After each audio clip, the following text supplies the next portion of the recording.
आज हम जानेंगे कुछ basic definitions of income tax. क्या क्या डेफिनेशन है? डेफिनेशंस इन इनकम टैक्स। सबसे पहले असेसमेंट ईयर सेक्शन 2 सबसेक्शन 9 में डिफाइन किया गया है क्या असेसमेंट ईयर होता है। उसके बाद प्रीवियस ईयर सेक्शन 3 में डिफाइन किया गया है क्या है ये assessee section 2 subsection 7 and person section 2 subsection 31। आइए तो हम स्टार्ट करते हैं। ये चार जो है ये बेसिक डेफिनेशन है जो सबको पता होना चाहिए कि क्या होते हैं।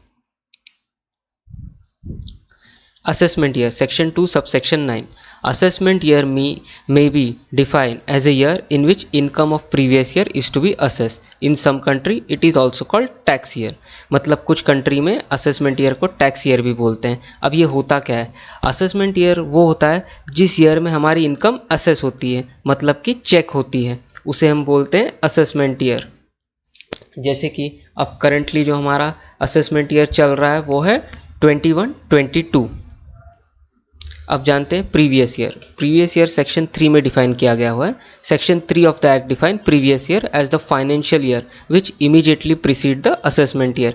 इसका मतलब क्या होता है? प्रीवियस ईयर ये होता है जो कि इमीडिएटली प्रीसीड करता है असेसमेंट ईयर को, यानी कि असेसमेंट ईयर के पहले जो होता है वो होता है हमारा प्रीवियस ईयर, यानी जिस ईयर में हमने इनकम अर्न की है उसे हम कहते हैं प्रीवियस ईयर। जैसे कि हमारा जो प्रीवियस ईयर होगा वो होगा 2021, यानी कि जो अप्रैल 2020 से स्टार्ट होगा और मार्च 2021 में ख़त्म होगा हमारा प्रीवियस ईयर। उस साल में हमने जो भी इनकम अर्न की है वो हम जब रिटर्न फाइल करेंगे वो हम करेंगे असेसमेंट ईयर 21-22 में, यानी कि वो हमारी इनकम चेक होगी 21-22 में।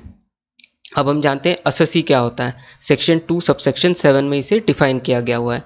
Assessee means a person by whom any tax or any sum of money is payable under this act and include every person in respect of whom any proceeding under this act has been taken for the assessment of his income or of the income of any other person in respect of which he is assessable, or of the loss sustained by him or by such other person, or of the amount of refund due to him or to such other person. Every person who is deemed to be an assessee under any provision of this act. Every person who is deemed to be an assessee in default under any provision of this act. इसका मतलब क्या होता है? assessee का मतलब कोई भी person जिसकी की इनकम असेस हो रही है बाय टैक्स ऑफिसर, उसे हम कहते हैं असेसी। जैसे कि किसी पर्सन ने जो इनकम टैक्स रिटर्न फाइल की है तो उसके बाद उसका जब असेसमेंट होगा तो वो आदमी कहलाएगा असेसी।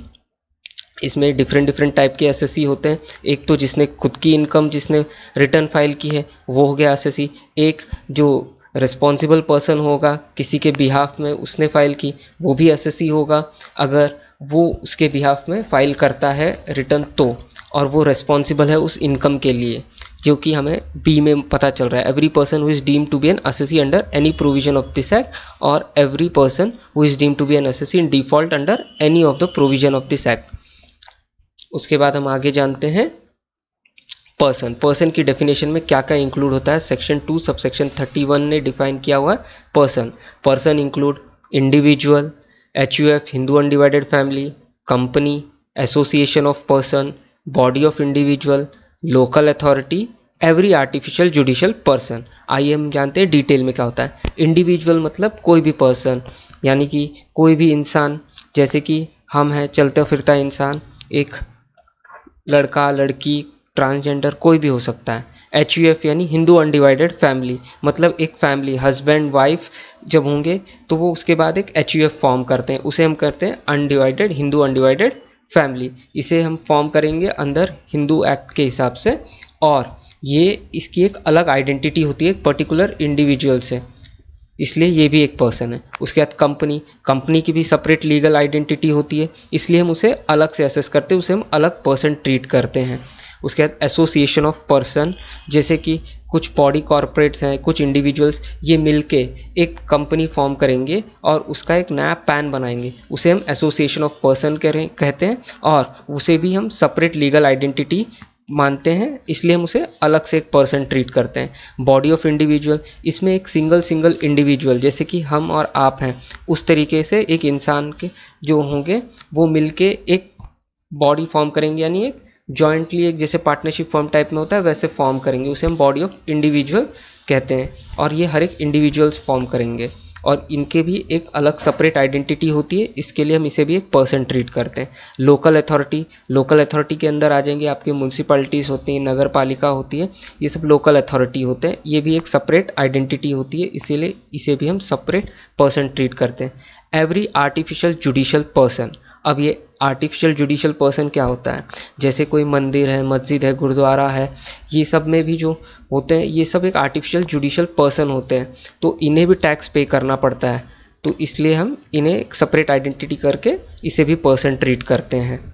Thank you. अगर आपको ये वीडियो अच्छा लगे तो प्लीज़ लाइक एंड सब्सक्राइब करना।